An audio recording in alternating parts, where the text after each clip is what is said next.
Em vídeo anterior, a gente conversou sobre caixa e equivalentes de caixa. Agora a gente vai fazer alguns exemplos envolvendo essas contas. A Companhia Glória fez, no dia 1º de dezembro de X5, uma aplicação de R$100 mil no Banco Itu. A taxa de 1% ao mês, acrescida da variação do poder aquisitivo da moeda medido pelo Índice Geral de Preços, IGP. O objetivo dessa aplicação é mantê-la para resgate de curto prazo.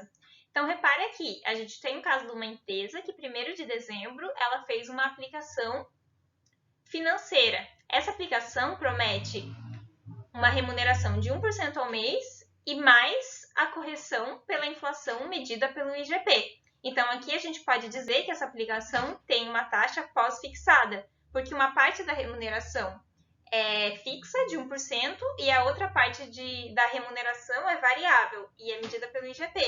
E também aqui, quando a Companhia Glória diz que o objetivo dessa aplicação é mantê-la para resgate de curto prazo, a gente pode entender que essa aplicação ela se trata de um equivalente de caixa, pois quando a Glória deixa essa aplicação para resgate imediato de curto prazo, na verdade o que a Glória quer é usar esse dinheiro no futuro. Ela pode precisar pagar um fornecedor, pagar o seu pessoal ou fazer alguma operação, sendo que ela precisa ter liquidez para isso. Então, as evidências apontam que essa operação é um equivalente de caixa.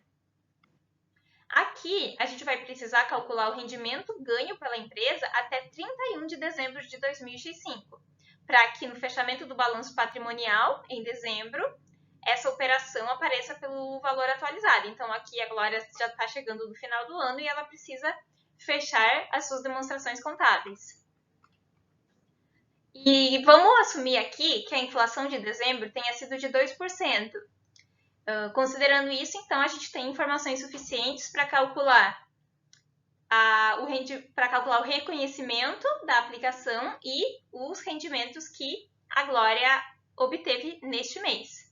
Vamos começar com o registro da aplicação em 1º de dezembro de X5, sendo que aqui eu vou trabalhar com lançamentos contábeis analíticos. Então, a Companhia Glória ela vai ter um débito na conta Aplicações de Liquidez Imediata. Essa conta ela pertence ao balanço patrimonial ativo circulante e, na verdade, ela é uma subconta de caixa e equivalentes de caixa. Qual a contrapartida? A contrapartida vai depender se essa aplicação vai ser feita em dinheiro ou se ela vai ser uma transferência da uma conta corrente que a Glória venha fazer. O importante é que seja reconhecido o crédito em contrapartida. Aqui eu assumi que foi caixa em moeda nacional, mas poderia ser também conta corrente, conta poupança, dependendo de como a Companhia Glória fosse fazer a transferência. E o valor inicial é, portanto, R$100 mil. Se a gente olhar a estrutura do ativo circulante nesse momento, assumindo que não tenha nenhuma aplicação anterior de liquidez imediata e esse seja o primeiro saldo da empresa no ano, a gente tem aqui, portanto, ativo circulante, caixa e equivalentes de caixa, caixa em moeda nacional, equivalentes de caixa, aplicações de liquidez imediata, R$100 mil. É claro que esse é um plano de contas bem analítico, né? Bem cheio de informação. Geralmente, quando a empresa ela apresenta as demonstrações contábeis para usuários externos, essas demonstrações elas são um pouco mais enxutas, mas para dentro da entidade é importante que o plano de contas seja bastante analítico mesmo, porque a empresa vai ter mais informações e vai ter aí um melhor conjunto de dados para tomada de decisão. Agora que a gente fez o reconhecimento inicial da transação, o que vai acontecer? O mês vai passar e vai chegar a 31 de dezembro de 2005. Que fatos afetam essa conta em 31 de dezembro de 2005? O fato de que ela vai ter uma rentabilidade referente a esse mês e que, por competência, vai ter que ser reconhecida nesse mês. Mas antes da gente fazer esse reconhecimento, a gente tem que estar atento a um detalhe. A taxa é pós-fixada e tem dois componentes. O componente pré-fixado, a taxa pré-fixada de 1%, e também a inflação. Então, é uma taxa de juros que tem esses dois componentes. Como é que a gente faz para então, reconhecer adequadamente a receita? A gente soma essas duas taxas? Não. A gente precisa lembrar que a inflação ela vai englobar a taxa pré-fixada de forma composta, então de forma de capitalização composta. Então a gente precisa lembrar lá da matemática financeira como que a gente faz a capitalização composta das taxas. Então, pegando aqui embaixo, como é que a gente faz a capitalização da inflação na taxa pré-fixada? A gente pegaria 1 mais a taxa efetiva, que vai ser a taxa final, né, que incluindo ambos os componentes, pré-fixado e inflação. Então, 1 mais a taxa efetiva é igual a 1 mais a taxa pré-fixada vezes 1 mais a inflação. Mas vocês também podem encontrar essa relação nessa primeira forma. Taxa efetiva igual a 1 mais a taxa pré-fixada vezes 1 mais a inflação menos 1. Essa aqui é derivada dessa aqui, não faz diferença usar uma e a outra.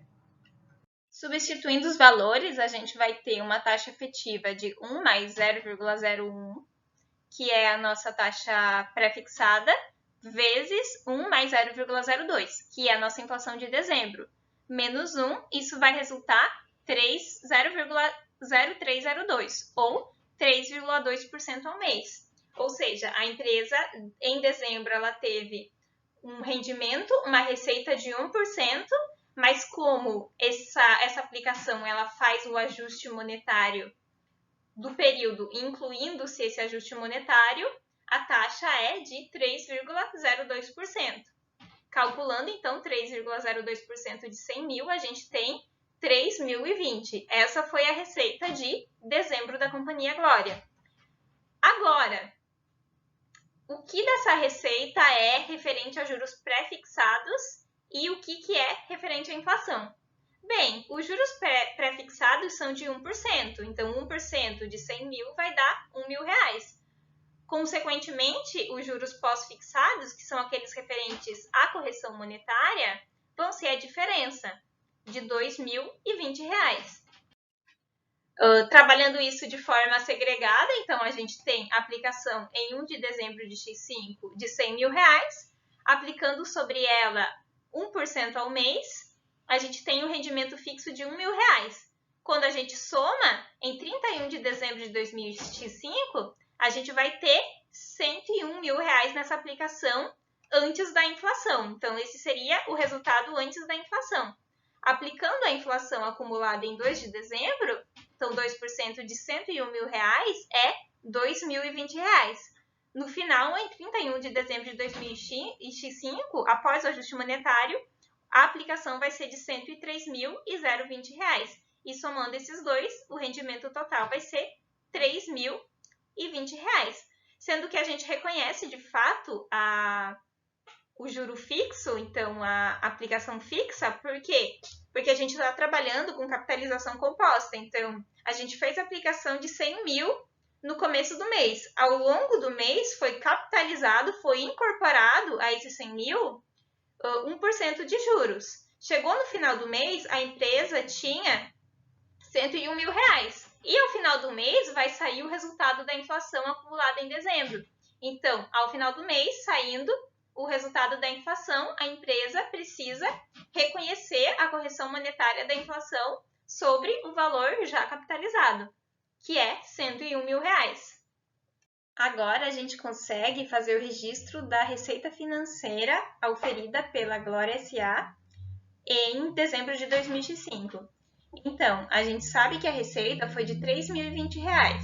Então, a gente vai reconhecer essa receita como um débito em aplicações de liquidez imediata, que é o quanto vai valer a aplicação dela neste momento, R$100 mil mais os R$3.020 referente ao rendimento de dezembro de X5.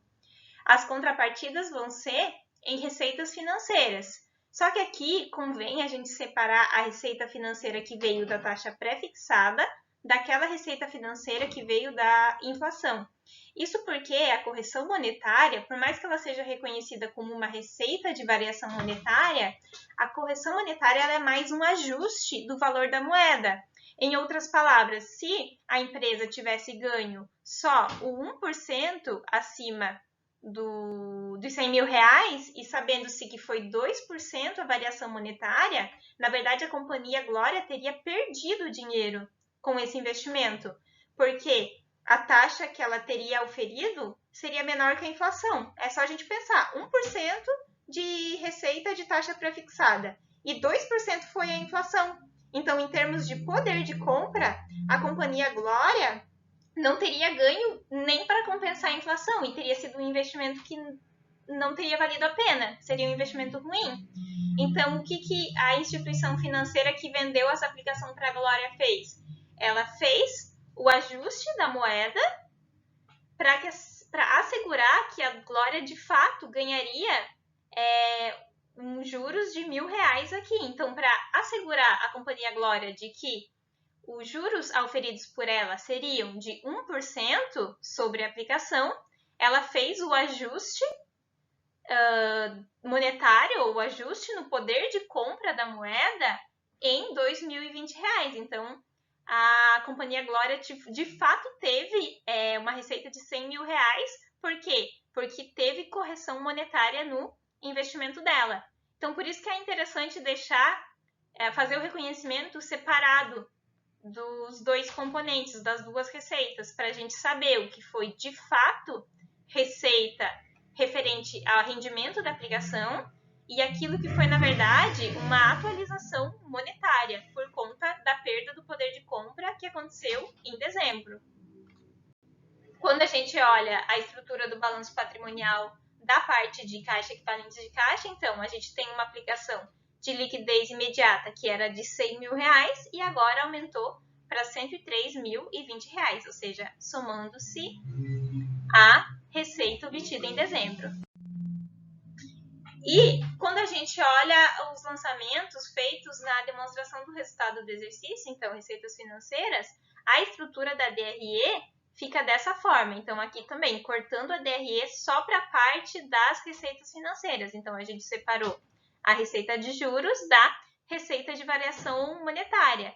E enfatizando mais uma vez que quando empresas apresentam demonstrações contábeis para usuários externos, elas tendem a somar tudo e apresentar só a linha de receitas financeiras, para ser mais sintéticos, porque informações mais específicas vão ser apresentadas nas notas explicativas. Só que para o plano de contas da entidade, os lançamentos e as suas respectivas subcontas, elas precisam estar bem analíticas. Então, quanto mais analíticas, melhor. Agora vamos ver esse segundo exemplo. Digamos que a companhia Candelária S.A. fez, no dia 20 de dezembro de X5, uma aplicação financeira no Banco Sul de R$100 mil. A taxa pré-fixada é de 2,5% ao mês. Qual será o saldo e os rendimentos dessa conta em 31 de dezembro de X5? Bom, aqui, primeiro que a gente pode perceber que a taxa ela é pré-fixada, ou seja, qualquer componente inflacionário aqui estaria embutido nessa taxa, porque a inflação não está separada dela. É uma taxa fixa e determinada de 2,5% ao mês. Então, a gente precisa reconhecer esses juros de 2,5% ao mês. Só que aí a gente tem um outro detalhe. Neste caso específico, a gente precisa ver que a aplicação ocorreu em 20 de dezembro de X5. Logo, a receita oferida pela Candelária S.A. se refere ao intervalo de 20 de dezembro de X5 a 31 de dezembro de X5, que é a data que eles estão pedindo para a gente reconhecer a receita. Então, se refere a 11 dias. E retomando as aulas de matemática financeira, a gente precisa lembrar que para a gente fazer essa apropriação, a gente faz com base na equivalência de taxas. Lembrando que essa operação é uma operação típica de juros compostos, então a gente precisa fazer equivalência de taxas a juros compostos. Outro detalhe é que é comum que as empresas elas trabalhem com ano e mês comercial. Então aqui a gente poderia fazer uma apropriação para 11 dias ou também para 10 dias, considerando o mês comercial, que o mês comercial é 30 dias para cada mês. Porque um dia de diferença não é materialmente tão impactante nas demonstrações contábeis, então não tem problema. Aqui, como a questão pediu 31 de dezembro, eu vou deixar 11 dias. Mas se fosse adotado o mês comercial e o ano comercial, poderia ser muito bem 10 dias. No regime de juros compostos, então, a gente precisa lembrar que duas taxas são equivalentes quando elas satisfazem a seguinte relação. 1 mais uma taxa, que eu vou chamar de IA, é igual a 1 mais a segunda taxa, que eu vou chamar de B, elevado a Q. Isso aqui nos dá uma relação de equivalência composta de duas taxas. Então, IA é a taxa de juros do período A, e B é a taxa de juros do período B, e Q é o número de períodos de capitalização de A para B. Ou seja, 1 mais IB capitalizado em Q períodos vai resultar em 1 mais IA. Essa relação aqui, quando é verdadeira, a gente tem duas taxas que são equivalentes. Mas você também pode ter estudado em matemática financeira essa relação aqui, só que assumindo essa forma aqui, que é IQ igual a raiz Q de 1 mais I menos 1, nos dá, então, a taxa equivalente. Alunos que têm como base nas disciplinas os livros do Assaf Neto, do Alexandre Assaf Neto, de matemática financeira, tendem a trabalhar mais com essa relação. Mas essa relação saiu dessa relação, aí vai do interesse de cada um trabalhar com uma e com a outra. Lembrando que você também pode muito bem usar planilhas de Excel, né, planilhas financeiras, ou usar a calculadora financeira para calcular essas taxas de forma mais automatizada. Então, voltando aqui, por exemplo, no caso da Companhia Candelária, a gente quer encontrar a taxa equivalente de 11 dias para a taxa mensal de 2,5% ao mês. Então, usando essa relação aqui, a gente tem que 1 mais I mensal elevado a um determinado período é igual a 1 mais I em 11 dias, ou seja, quantos períodos eu capitalizo a taxa mensal para que eu tenha a taxa em 11 dias. Usando regra de 3, a gente sabe o quê? Que se 30 dias é um mês, aqui até usei período comercial para ser mais fácil, também poderia ter usado 31, mas no final das contas é pouca diferença, então contabilmente falando, é imaterial usar 30 dias ou 31 dias, então eu usei 30 dias. Então, 30 dias correspondem a um mês.